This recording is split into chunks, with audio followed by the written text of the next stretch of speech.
அப்போது பாரளந்த ஐயா நாராயணரும் முப்பொருளோந்தாய் ஒத்திருந்து ஏது சொல்வார் தேவரையும் தான் வருத்தி செப்புவாரையாவோம் பாவலரும் நீரும் பார்த்துணர்ந்து ஆராயாமல் மாலிங்கே இல்லை என்று மாறாட்டம் சொன்னதற்கு சூலின் கருதிரண்டு தொல்புவியிலே தான் பிறக்கும் உங்கள் இனமாக ஒரு பிள்ளை பெற்றதுண்டு. அங்கு போய் சான்றோராய் அதில் பிறக்க போகுமென்று சொல்லவே தேவரெல்லாம் சிரித்து மனங்கூடி நல்லது காணரே நாங்கள் பீழைத்தோமெனவே பிறக்கவே போவோம் பிறந்தாலடியார்க்கு இறக்க விதியாகுமல்லோ இளிகளியனெதுவினால் இறந்தால் விண்ணுமந்த ஈனத்தால் பீனத்தில் அடியார் வீரக்க வரந்தாரும் என்று வணங்கி நின்றாரையாவே. அப்போது ஐயா அரிநமோ நாராயணரும் சப்பரிய நல்ல குல தேவர்களுக்கு எதுரைப்பார் மக்களே நீங்கள் வையகத்திலே பிறந்தால் பக்கலியன் எதுவினால் மாயமுங்களை சூழ்ந்து என் பேரும் ஈசர் ஏற்ற ஊமையாள் வேறும் தன் பேரும் சொல்லாதே என்று தடுத்தே அடிப்பான். ஆனதால் சாவு வரும் ஆனாலும் உங்களுக்கு மனமது மாறாமல் மாறி அந்த இனத்திலுறும் இப்படியே நான் உங்களை ரட்சித்து காக்கு மட்டும் எப்படியும் உங்களுயிர் இதில் வேட்டகலாதென்றார் நல்லது காணென்று நாட்டமுற்று தேவரெல்லாம் வல்ல வகையான வாய்த்த சான்றோரினத்தில் தேவருயிர் வார்த்து சென்றுதித்தார் தேவரெல்லாம் மூவருரை மாறாமல் மூர்க்கமுள்ள தேவரெல்லாம் போகும் பொழுதில் பொன்னுலகம் தேவர் தன்னில் தாவும் பெரியவரு சம்பூரண தேவன் பரதேவதையான பார்மரலிதன் யுகத்தில் உரமான தேவியவை உடைய மன்னனை நீக்கி தெய்வ சாம்பூரணனும் சேர்ந்தவளோடு நடப்பாய் மாயவனை மாய்கையினால் மாறியவள் வெசினனே நான் பிறக்க போகவென்றால் நன்னுதலை என்னோடு தான் பிறக்க சொல்லி தாரம்போராக்குவீரால் நான் பிறக்க போவேன் நாரணரே அல்லாது தான் பிறக்க போவதற்கு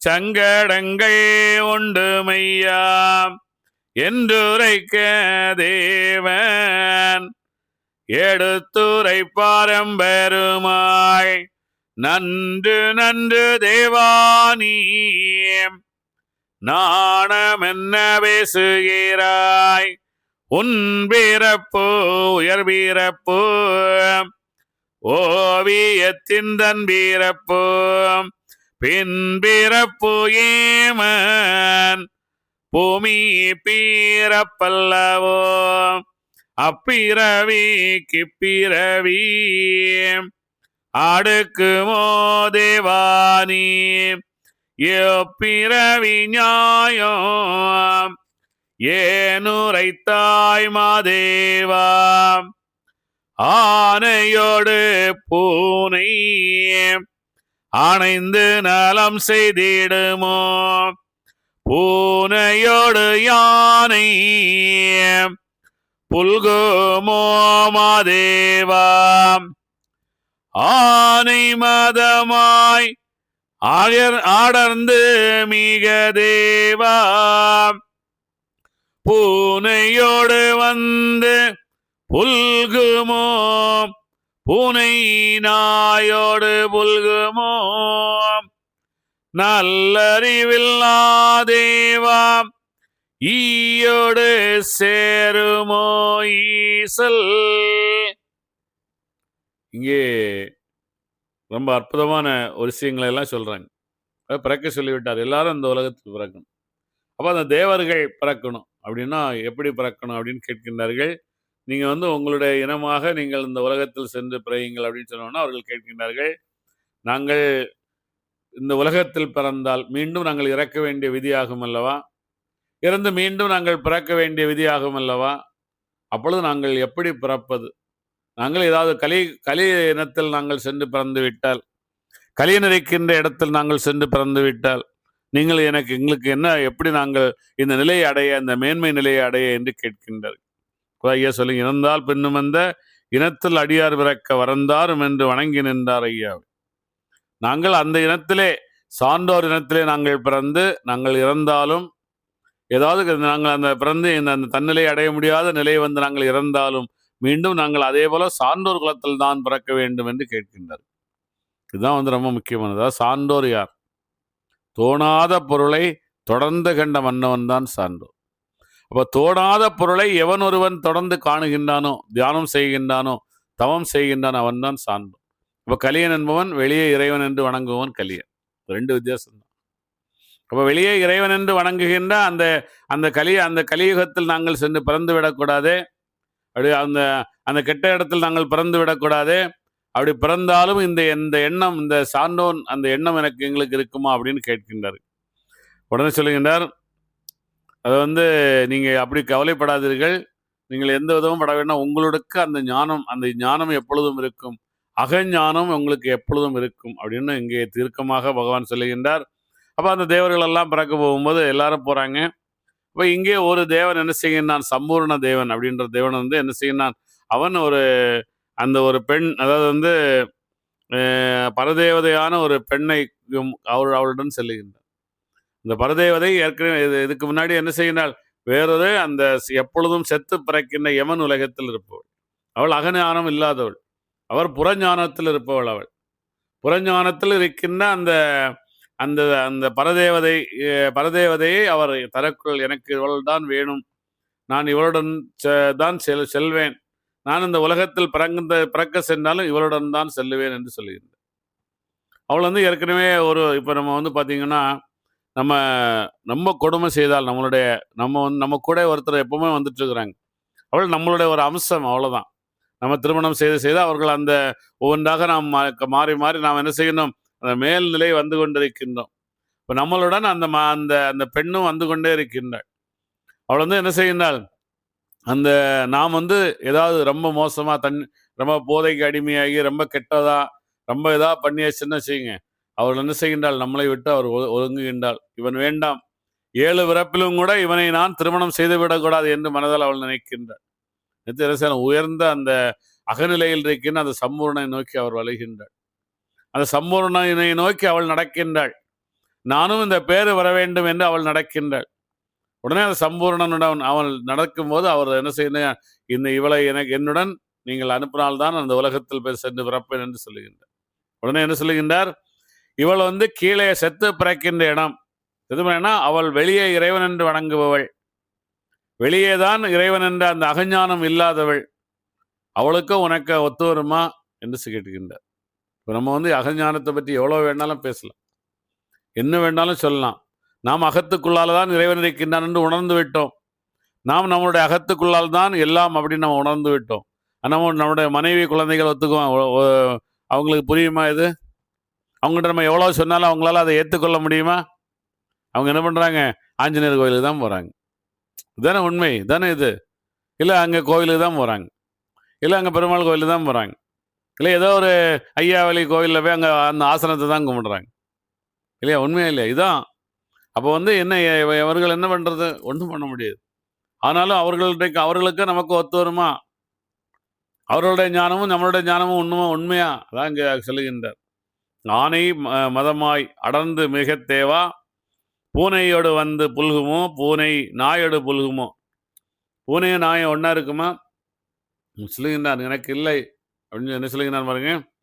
ஏனடா தேவானி இந்த முறை சொன்னதென்ன, வீணடா இவ்வாசை விட்டு விடு நீ தேவா, கீரிக்கு பாம்பு கீழை வருமோ வையகத்தில், நரிக்கு சிங்கம் ஒக்கு மாதேவா, இப்படியே மாயன் எடுத்துரைக்க தேவாதி, எப்படியும் புத்தி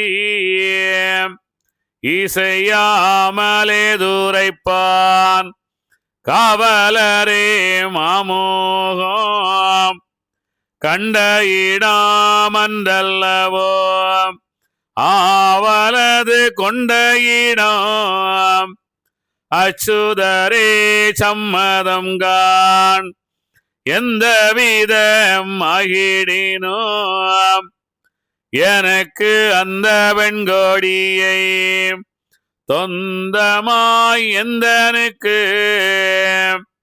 தோலையாத அசையதும் தந்தருளி வைத்தால், தருமமுண்டு உங்களுக்கு எந்த பிரானே, இனி மாத்தி சொல்ல வேண்டாம் என்றுரைக்க தேவன், எடுத்துரை பாரம்பெருமாய் ஒன்று நீ கேட்டிலையே,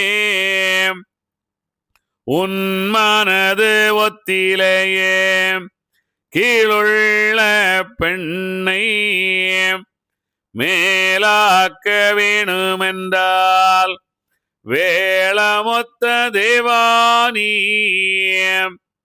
மிகுத்த தவம் செய்திடு நீ, மேலாக வேணுமென்று மெல்லியரோ நல்தவசு காலால் கனலெழுப்பி, காடுந்தவசு செய்திடச் சொல், தவசு இருபேரும் தாற்பரியமாக நின்று, சீவசுவாசம் பெருக்கி சிறந்த தவம் செய்திடச் சொல், நின்ற தவத்தில் நீலையாய் நினைத்ததெல்லாம் அன்று உங்களுக்கு அருளுவேன் நானும் என்று சொல்லிடவே தேவன் சிரித்து மனமகிழ்ந்து நல்லது தானென்று நாட்டமுற்று தேவனந்தான் பரதேவதையான பைங்கிளியை தான் கோட்டி விரைவாக தேவன் வீரமாவதம் சேவித்து நின்றான் தவசு நெடியோ நிறுதி என்று நன்றான நன்னுதலும் நல்ல சாம்புரணனும் நிலைத்து தவசு நிற்க நிலை தேடி நின்றார். அதாவது இது ரொம்ப முக்கியமான இடம். ஏன் அப்படின்னா, எதுக்காக இப்போ பார்த்தீங்கன்னா எல்லா தேவர்களும் பிறக்க போயிட்டாங்க அப்படின்னு சொல்லுறார். இந்த தேவன் எனக்கு ஒரு பெண் வேணும், அவள் என்னுடன் நடந்து வந்திருக்க, என்னுடன் சேர்ந்து வருகின்றாள், அவள் என்னை விரும்பி வருகின்றாள், நான் அவளுடன் சேர வேண்டும் என்று சொல்லுகின்றார். இப்போ ஏன் எப்படி இவர் பெரியவராக இருக்க முடியும் இல்லையா? நம்மள கண்டிப்பாக சிந்தனை பண்ணணும் இல்லையா? பெரியவராக எப்படி இருக்க முடியும்? ஏன்னா இது ஒத்து வராது. அது அவள் கீழால செத்து செத்து பிறக்கின்ற யமலோகத்தில் இருக்கின்றாள்.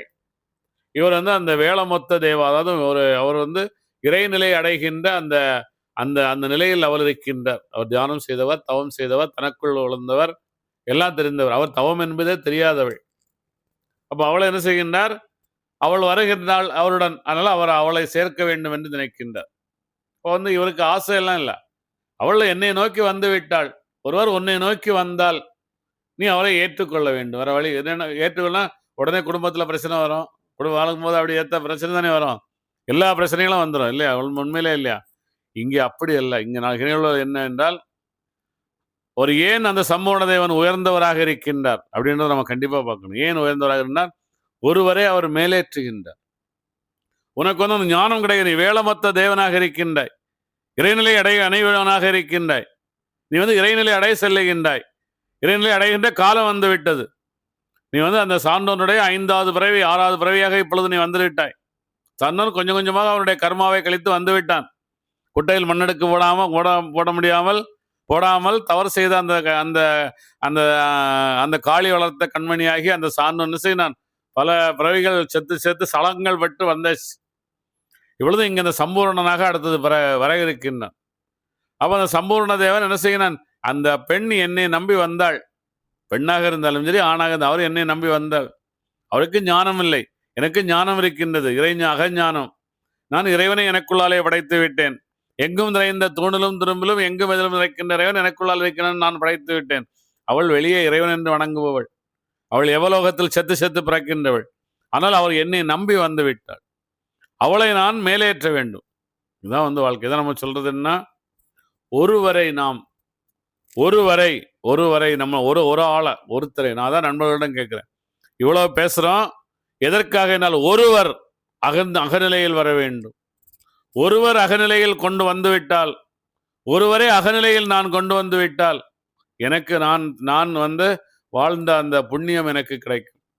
அதான் ஐயா என்ன செய்ய, அதான் சொல்லிட்டே வரா நிறைய மக்கள்கிட்ட, மக்களே இப்படியெல்லாம் இருங்கள். அவருடைய அந்த அரிகோபல சீசனும் அகஞானம் வரவில்லை. அப்படி யார் வந்தார்கள் என்றால், அவருடன் கடைசியாக வந்த அந்த அந்த அந்த அந்த அந்த அம்மையார், யார் அவங்க? பரதேவதை தான் அகநிலை வந்திருக்கின்றார் இல்லையா? உண்மை இல்லையா? இவ்வளவு இத்தனை தேவர்கள் இருக்கின்றார்கள், யாருமே ஒரு இன்னொருவரை அந்த அகநிலையை கொண்டு வர வேண்டும் என்று நினைக்கவில்லை. நான் அகநிலை வந்தால் போதும், நான் அகநிலையில் வந்து விட்டேன். ஆனால் இன்னும் இந்த உலகத்தில் ஒரு முறை இல்லை ஒரு 2-3 முறை பிறந்து நாம் என்ன செய்யணும்? அந்த அந்த பிரவா பேரின்ப நிலையை நாம் வந்து விடலாம், கலியை அழித்து. அப்ப இங்கே இந்த சம்பூர்ணதேவன் நினைக்கின்றார், என்ன ஆனாலும் சரி அவர் என்னை நம்பி வந்து விட்டார். அது பெண்ணோ ஆணோ யாராக இருந்தால் என்னை நம்பி வந்து விட்டார் அவர். அப்போ நாம் என்ன செய்ய வேண்டும்? நான் அந்த நிலை, அவரை நான் மேலே கொண்டு வரணும். அவளுக்கு நான் அகநிலை தர வேண்டும். இதான் வந்து வாழ்க்கை, இதான் உண்மை, இதான் சத்தியம் அப்படின்னு அங்கே அந்த சம்பூர்ண தேவன் சொல்லுகின்றார். அவ்வளவுதான். என்ன செய்கிறார் அவர்? அப்படியா, சரி, நான் சொல்வதை போல் செய். என்ன செய்கிறார்? காலால் கீழுள்ள பெண்ணை மேலாக்க வேணும் என்றார். அவள் கீழாக இருக்கின்றாள், வெளியே இறைவன் என்று இருக்கின்றாள். வெளியே இறைவன் என்று அந்த இருகை கோப்பி வணங்கிட்டு இருக்கு. அதுக்கும் நம்ம அகநிலையில் வருவதற்கு நிறைய நிறைய வித்தியாசம் இருக்கு. அதுக்கும் இதுக்கு நிறைய வித்தியாசம். அது ஒரு ஒரு ஒரு ஒரு பெரிய ஒரு இதன் மேலே நம்ம நிற்கிறோம். நம்ம அந்த பக்கம் விழுந்துட்டோம்னா வெளியே இறைவன் என்று வணங்குறது. இந்த பக்கம் நாம் வந்து விட்டோம் என்றால் நாம் பரபிரம்ம நிலை வந்து விடலாம். இதுதான் உண்மை. அந்த இடத்தில் நாம் எல்லோரும் உயிர் ஊசலாடி கொண்டிருக்கின்றது. நாம் இங்கே செல்வோமா அங்கே செல்வோமா என்று உயிர் ஊசலாடி கொண்டிருக்கின்றது. அங்கே நாம் அந்த இடத்தில் நாம் இருக்கின்றோம். அந்த சம்பூர்ணம் அதே நேரத்தில் தான் இருக்கின்றான். அதனாலும் அங்கிருந்து என்ன செய்கின்றான்? இன்னொருவரையும் நாம் என்ன செய்யணும்? இந்த அகநிலை அழைத்து செல்ல வேண்டும். அவள் என்னை நம்பி வருகின்றாள், என்னுடைய நிலையை நம்பி அவர் வளைகின்றாள். இந்த அகநிலையில் வர வேண்டும் என்று அவள் வருகின்றாள் அப்படின்னு அங்கே நினைக்கின்றார். உடனே சொல்லுகின்றார், சரி என்ன செய்கின்றாய்? கீரைக்கு பாம்பு கிளைவோல் நிறைய சொல்லிட்டு வராங்க. அது சொல்லிட்டேன். வேலுமத்த தேவா மிகுத்த தவம் செய்திடு, மேலாக வேணுமென்று மெல்லியரும் நல்தவசு காலால் கனல் எழுப்பி கடுந்தவசு. உடனே காலில் போய் கனலை எழுப்பிடும்லாமா? காலில் போய் கடலை எழுப்புறது அப்படி இல்லை. நீங்க வந்து ரொம்ப முக்கியமாக, கால் என்பது கர்மா. நாம் வந்து கால் இல்லை என்றால் நம்மளுடைய கர்மா நாம் செய்யவே முடியாது. நமக்கு வந்து இன்னொருவருடைய ஒருவருடைய அந்த உதவி நமக்கு தேவை இருக்கின்றது. இங்கே அந்த பெண்மணி என்ன செய்யணும்? அந்த பெண்மணியிடம் சொல்லுகின்ற காலால் கனல் எழுப்பி கடும் தவசு செய்ய சொல். அவ காலில் வந்து நமக்கு ஏதாவது ஒரு இடத்துல தீ நெருப்பு பட்டுச்சுன்னா என்ன ஆகும்? நாம் அதை நோக்கியே மனம் செல்லும் இல்லையா? நம்ம வந்து ஒரு இடத்துல நமக்கு வந்து காயம் பட்டுருச்சுன்னா நம்ம என்னதான் தூங்கினா கூட நம்ம எனக்கு மனம் வந்து அந்த காயத்தை நோக்கியே செல்லும். ஐயோ இப்படி அடிபட்டுருச்சு, ஐயோ இப்படி அப்படி அதனால என்ன, அதே போல என்ன சொல்லுகின்றார்? இறைவன் எனக்குள்ளால் இருக்கின்றான் அப்படின்னு அந்த கர்மா காலாகி அந்த கர்மா தான் கால். அந்த நெருப்பை நீ அங்கே கொண்டு வர சொல்லிடு. இறைவன் எனக்குள்ளால், அது ரொம்ப அற்புதமான நெருப்பு. காலால் கனல் எழுப்பி கடும் தவம் செய்ய சொல், எண்ணமில்லாத நிலை வர சொல். இறைவன் எனக்குள்ளால இருக்கின்றான் என்று எண்ணமெல்லாம் அகற்றி அகநிலையில் பரிபூர்ணமாக வர சொல்லு என்று சொல்லுகின்றார். அவர் என்ன செய்கின்றார்? நின்றதத்தில் நினைவாய் நினைத்ததெல்லாம் அன்று அவங்களுக்கு அருள்வேன் நான். நீ இப்படி தவம் இயற்றினால்தான், நாம் தவம் இயற்றினால்தான் நமக்கு எல்லாமே கிடைக்கும். இல்லைன்னா இல்லை, எதுவுமே கிடைக்காது. அவ இன்னைக்கு ஐயோ தவமா, அதுவும் துவையல் தவமா, அந்த துவையல் தவசு பண்ணவங்கெல்லாம் என்னெல்லாம் கஷ்டப்பட்டாங்க அப்படின்னு உடனே சொல்லிடுறாங்க. அப்படியெல்லாம் இல்லை. நம்ம இதெல்லாம் நாம் கண்டிப்பாக தெரிந்து கொள்ள வேண்டும். அவர்கள் நீங்கள் வீட்டுக்கு போய் தவம் இருங்கள், குடும்பத்துடன் நீங்கள் சென்று வாழுங்கள், வாழும்போது தவம் இருங்கள் ஐயா சொல்லுகின்றார். சில காலங்கள் நாமும் என்ன செய்யணும்? சில காலங்கள் கண்டிப்பாக ஒரு இடத்துல அமர்ந்து அப்புறம் தான் மனம் ஒன்றும். அதுக்கப்புறம் நம்ம என்ன செய்யணும்? நம்மளுடைய வேலையை நாம் செய்துட்டு இருக்கும் போதே நமக்கு அந்த மனம் ஒருமை அடையும். இதுதான் உண்மை. இதெல்லாம் அவ சிரித்து மனமகிழ்ந்து எப்படி என்ன செய்கிறார் பாருங்க? சிரித்து மனமகிழ்ந்து நல்லது தானந்து நாட்டமுடன் தேவனும் தான் பரதேவதையான பைங்கிளியை தான் கூட்டி விரைவாக தேவன் விருமா பதம் செவித்து நின்றான் தவசு நெடியோன் உறுதி என்று. அது வந்து நம்ம மேலேறின தேவர்கள் என்ன சொன்ன, அப்பா நம்ம வந்து பிரச்சனை முடிஞ்சது, நான் பேசினேன், அவர் வந்து அங்கே உறங்கி கிடக்கிறான்னு சொன்னேன், அதனால வந்து தப்பு பண்ணிட்டேன், அப்பாடா வந்து பரவிந்து விமோசனம் கிடைச்சிடும்னு சொல்லிட்டாரு, போதும் அப்படின்னு வருகின்றான். இவர் இன்னும் ஒருவரை மேலேற்ற வேண்டும் என்று நினைக்கின்றார். இதுதான் நிறைய தவறு செய்வது யார் அப்படின்னா, அகநாளம் சென்றவர்கள், உண்மை தெரிந்தவர்கள், வெளியே உண்மையை சொல்லாதது. அவர்கள் என்ன செய்யறாங்க? நம்ம எத்தனை சொன்னாலும் இவன் கேட்க மாட்டான், என்னத்தவே சொல்லிட்டு போறோம்னு போயிடுறாங்க உண்மையா. இல்லைன்னா அந்த இவர் ராமகிருஷ்ண வெளியேயும் பார்க்கலாம் உள்ளாலையும் பார்க்கலான்னு சொல்லிட்டு போயிடுவாங்க. அப்படியெல்லாம் இருக்கு. உறுதியாக இருக்க வேண்டும். உள்ளே மட்டும்தான் இறைவனை உணர முடியும். நமக்கு உள்ளாலே சென்றால் மட்டும்தான் நாம் இறைவனை உணர முடியும். நாம் வெளியே எத்தனை ஜென்மங்கள் வெளியே இறைவன் என்று நாம் செத்து பிறந்தாலும் நான் உண்மையை உணரவே முடியாது.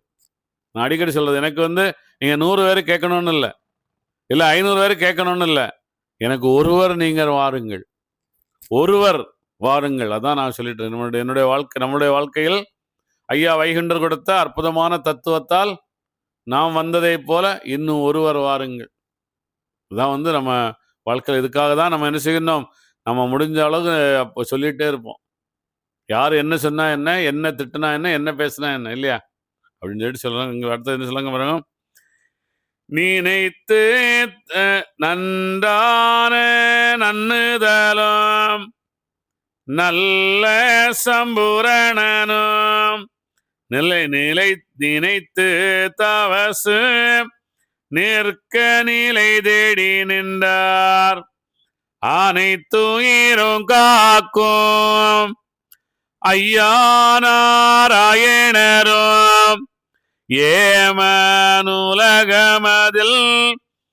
இருக்கும் தாபோதனரை தாமனந்த பேர்கள் சர்வது அணைத்து அழைத்து வாருங்கோவில்லாய்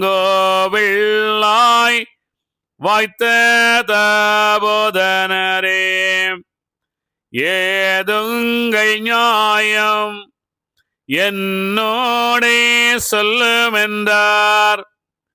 உங்கள் குடும்பம் உடையோன் பாதம் வணங்கி எங்களோட மோட்சமதில் ஏகியிருப்பதினால் ஆனதால் அவர்கள் அனுக்கிரகம் தன்னாலே மானமுடனே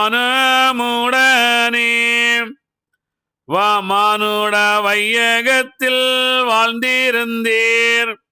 இன்னமுன் வழிகள் என் மகவாயங்கிருக்க